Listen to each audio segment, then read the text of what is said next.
तुम्हार बीमारी का तो के पता है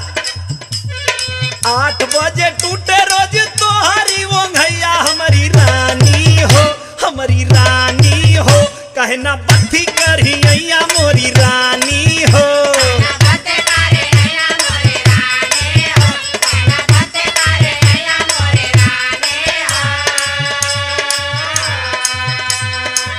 सही बताओ तनी देखी हमार कमर कितना पिराता। अच्छा भूखिया मिटाइल हो पियसियो पराई